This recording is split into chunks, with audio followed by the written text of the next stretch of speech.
Di tahun 2002 itu ada penerimaan kejaksaan. Dari awal itu saya sudah mencintai banget kejaksaan. Mana istilahnya intelijen ini mata telinga pimpinan. Iya. Semua informasi, sekecil apapun informasi harus kita sampaikan ke pimpinan.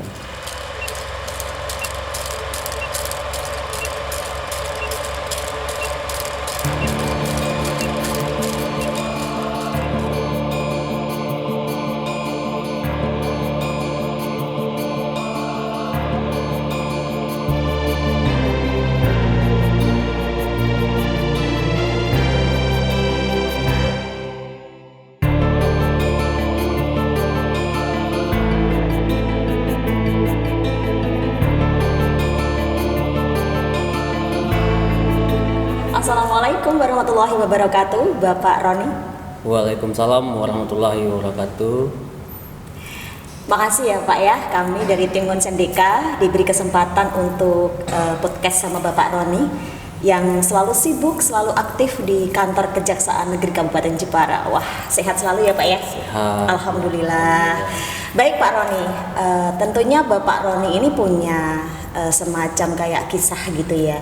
Sudah berapa tahun mungkin kerja di Kejaksaan Negeri Kabupaten Jepara, dan riwayatnya seperti apa bisa diceritakan kepada kita semua. Kesan-kesan yang ada di Kabupaten Jepara menurut Bapak Roni seperti apa? Silakan Pak. Terima kasih Mbak Dina. Pertama ya saya mau cerita dulu nih. Yes. Tadi berapa tahun berkarya di kejaksaan. Sebelum masuk kejaksaan ini saya tamat SMA itu tahun 2000. Tahun 2000 cita-cita saya jadi polisi. Wow, polisi ya. Tahun 2000 itu saya coba tes jadi bintara polisi. Tahu-taunya gagal. Gagal, tidak diterima jadi polisi. Akhirnya saya lontang-lantung, nggak jelas kehidupan. Masih bujangan ya? Masih bujangan waktu itu, nggak jelas kehidupannya. Termutar. Pernah saya juga di tahun 2000 itu setelah gagal itu saya pernah jadi kuli angkutan bis. Wow. Bersama teman-teman. Kuli angkutan bis juga ya Pak? Iya, pernah saya itu sebelum ini. Setelah itu saya pernah jadi tukang ojek pangkalan. Oh, itu belum di Jepara? Belum Jepara, itu masih di Padang itu. Saya kan kelahiran di Padang. Jadi ojek pangkalan itu saya sampai 2 tahunan itu. Lama juga Pak? Lama jadi ojek pangkalan. Setelah itu datang om saya nih dari Surabaya. Om saya ini juga pegawai kejaksaan di Surabaya. Pas itu kebetulan ada temannya yang jadi asisten di Padang itu, asisten pembinaan. Dia bilang, kamu mau nggak ikut sama ibu itu? Oh, mau, saya bilang kan. Ya, saya ini kan ibu itu kebetulan saya anggap sebagai orang tua saya kan. Iya. Tahun 2001 saya ikut sama ibu itu. Belum pegawai itu saya juga ikut ibu itu jadi di rumah beliau, jadi bawa mobil, supir kan. Supir, terus jadi bantu-bantu di kantor lah. Tahun 2001 akhir kalau salah. Di tahun 2002 itu ada penerimaan kejaksaan. Itu kebetulan saya tamat SMA, saya masuk dari SMA. Ikut tes di situ. Ikut tes. Itu banyak seleksinya kan, dari sekian ribu yang ikut itu. Iya, pasti itu. Banyak yang ikut kan. Diperebutkan. Pas tes itu yang lulus itu 45 orang SMA gitu. Masuk saya 1, lulus, ikut rangkaian tes semuanya. Akhirnya tahun 2002 itu saya diangkat jadi CPNS. Tahun 2021 bulan Maret kemarin promosi jadi kasih intel di Jepara.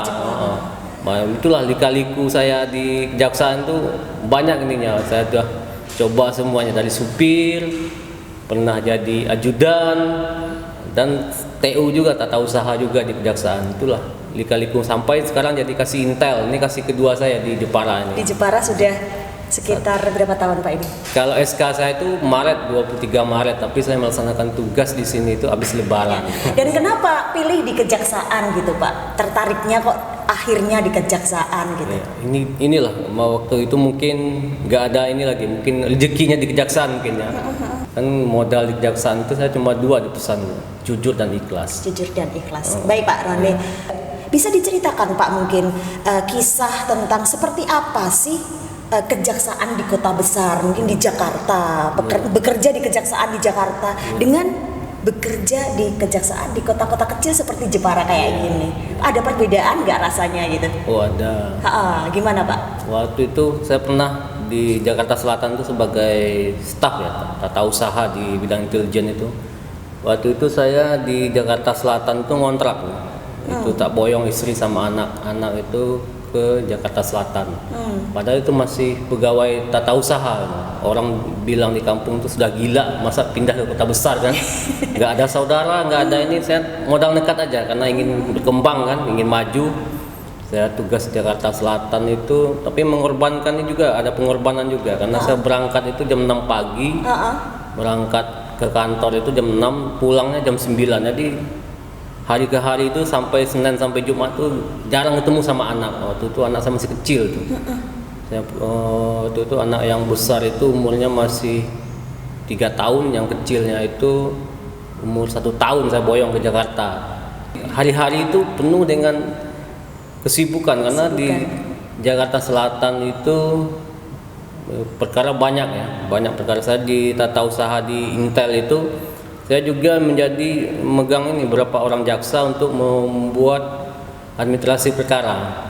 Misalnya bikin dakwaan, bikin tuntutan, itu setiap hari itu ratusan perkara setiap bulan di ini kan di Jakarta Selatan. Jadi sibuk banget itu.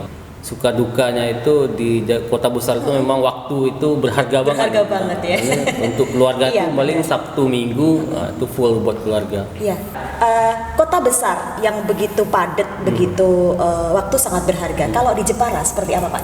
Kalau Jepara ini lebih komplit lagi karena di Jepara ini saya lihat saya udah keliling-keliling juga kan ke Karimun Jawa itu udah 4 kali saya. Udah 4 kali saya ke Karimun Jawa itu keliling-keliling.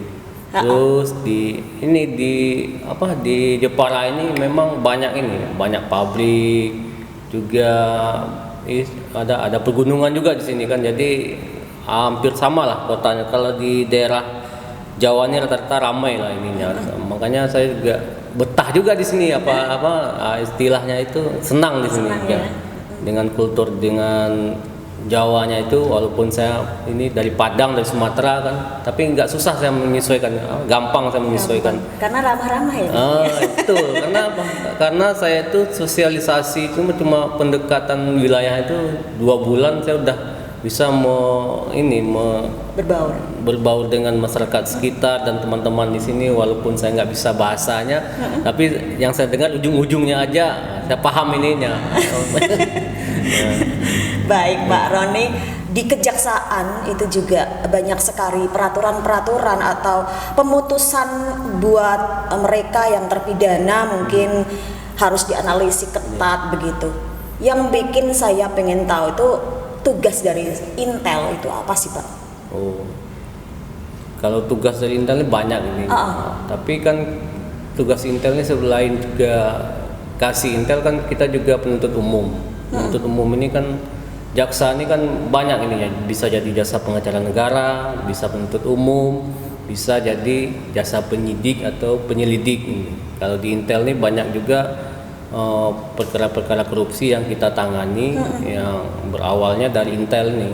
Intel ini ada laporan pengaduan masuk ke bidang Intel, nanti kita olah, kita pull data, pull paket. Kalau memang ada perbuatan melawan hukumnya, kita limpahkan ke bidang tindak pidana korupsi. Ini tugas Intel memang banyak, selain juga ideologi, politik, sosial, budaya, hukum dan keamanan itu di bawah Intel juga. Banyak tugas-tugas fungsi Intel ini juga memberikan penyuluhan hukum, ke jaksa masuk sekolah, terus penerangan hukum ke masyarakat. Dan itu semua di Jepara sudah dilaksanakan? Sudah dilaksanakan semuanya sudah kita laksanakan. Terus ada juga dialog interaktif dengan radio.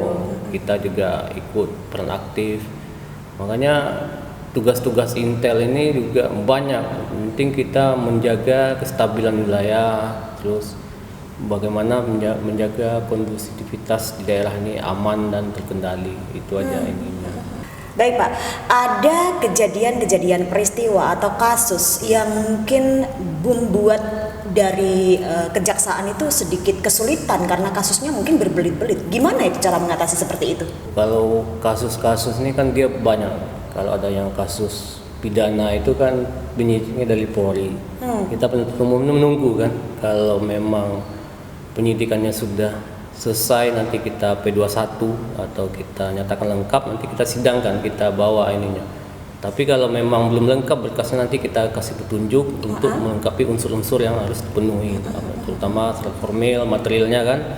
Kalau sudah terpenuhi itu, nanti kita lakukan penuntutan, kita yang melakukan penuntutannya. Banyak bermacam kasus ininya. Iya. Saya itu dulu pernah fungsional itu sudah juga pernah menangani perkara ledakan tambang di Salunto, pernah saya mau jadi jaksanya. Kalau ledakan tambang termasuk kasus besar ya Pak ya? Oh, masuk besar waktu itu, banyak yang meninggal waktu itu. Iya. Banyak yang meninggal. Saya pernah jadi jaksanya juga di Salunto itu. Terus di Cibinong saya juga pernah nangani kasus pembunuhan itu. Pembunuhan itu. Pembunuhan itu yang dibunuhnya istri tirinya. Waduh. Dibunuhnya. Itu memang kejam itu. Putusnya seumur hidup itu. Kalau di Jepara sendiri kira-kira kasus yang paling susah gitu? Kalau di Jepara saya belum pernah menangani perkara pidana umum di sini karena saya sibuk dengan dengan tugas voksi saya sebagai bintang intelijen. Belum pernah saya menangani perkara pidana umum di sini. Banyak banget perkara sini kan, banyak perkara yang menarik perhatian juga, ada yang pembunuhan, cabul, narkotika juga banyak di sini. Predator itu ya. Tapi kita di bidang intelijen supporting semua. Pengawalan teman-teman yang bersidang ini nanti kita yang supportingnya. Pokoknya semua bidang di Kejaksaan Jepara ini kita supporting. Jadi intelijen ini untuk pengamanan. Istilahnya intelijen ini mata telinga pimpinan. Semua informasi sekecil apapun informasi harus kita sampaikan ke pimpinan. Dan bagaimana situasi wilayah harus disampaikan, itulah. Pokoknya apapun sekecil apapun berita yang ada di Jepara pasti masuk ke meja saya dan nanti akan saya laporkan ke pimpinan bagaimana alur ceritanya, tempat pelapor ya. Iya, gitu.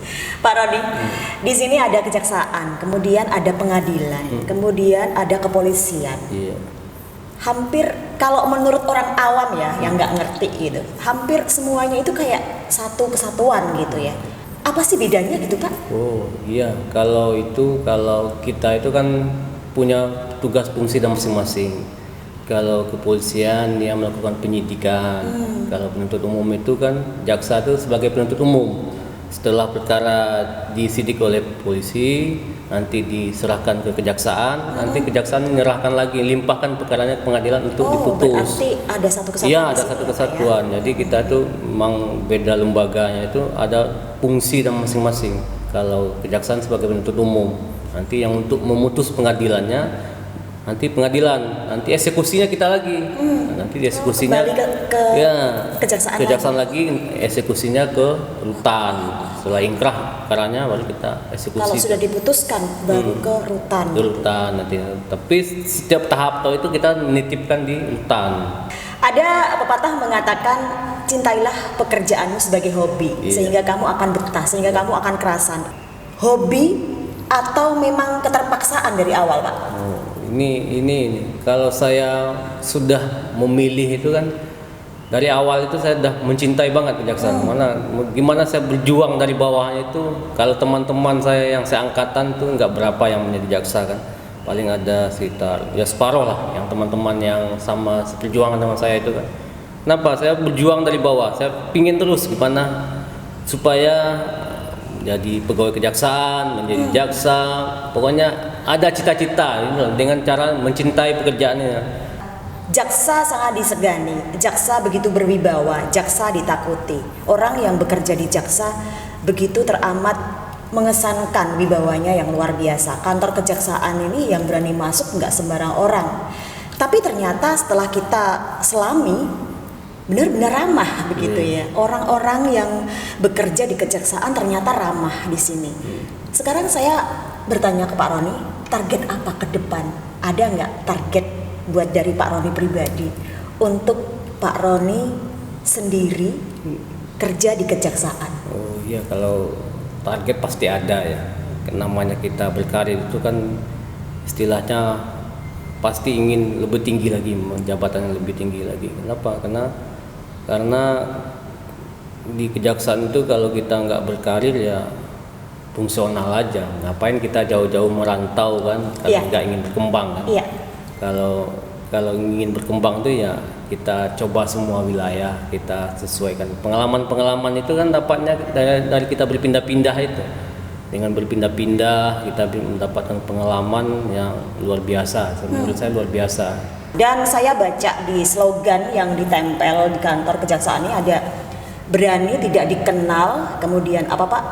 Kita itu di bidang intelijen itu mempunyai slogannya itu berani tidak dikenal, mati tidak dicari, berhasil tidak dipuji, gagal dicaci maki. Nah, ini punya makna besar. Kenapa? Dan kita kalau mendengar kalimat seperti itu kayak miris gitu loh Pak. Kok sampai segitunya? Iya, inilah orang intelnya itu istilahnya itu kita di intel itu berani itu tidak harus dikenal. Dan kalau kita mati itu nggak dicari. Jadi apa kalau kita udah pergi itu nggak di ini lagi, nggak di istilahnya hilang itu ya nggak dicari-cari. Kalau berhasil kita nggak dipuji. Berhasil itu ya memang itu tugasnya. Tapi kalau gagal itu pasti kita dicaci maki. Kasih intel Bapak Roni, selain tadi mengurusi tentang kasus dan lain sebagainya, ternyata juga di sini ada kegiatan-kegiatan lain seperti mensukseskan vaksinasi, jaksa masuk sekolah dan lain-lain. Di sini kenapa ikut menangani hal-hal seperti itu, Pak? Tugas pokok dan fungsi kita itu juga kita menyukseskan, apalagi di era Covid ini kan kita juga menghimbau untuk menyukseskan vaksinasi, terus pelaksanaan himbauan dan juga kita sosialisasi.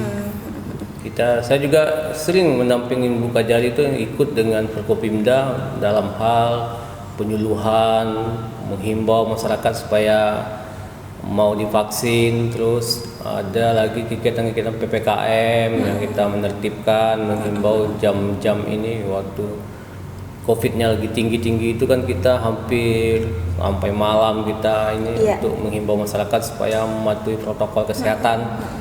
Kemudian kita juga pernah melakukan jaksa masuk sekolah, itu tujuannya untuk edukasi penerangan hukum ke masyarakat dan ke siswa-siswa. Itu kita melakukan penyuluhan hukum itu bahaya narkoba, tentang ITE, terus pergaulan bebas, terus kenakalan remaja. Banyak yang kita beri masukan ke anak-anak sekolah itu supaya jangan terlibat hal-hal yang negatif. Berarti kan selain menangani kasus-kasus tadi, semuanya masyarakat ini diedukasi mulai dari sejak usia dini supaya lebih baik pencegahan daripada sudah terjadi kan begitu ya Pak ya. Baik seperti kasus narkoba, kenakalan remaja, pergaulan bebas dan lain sebagainya.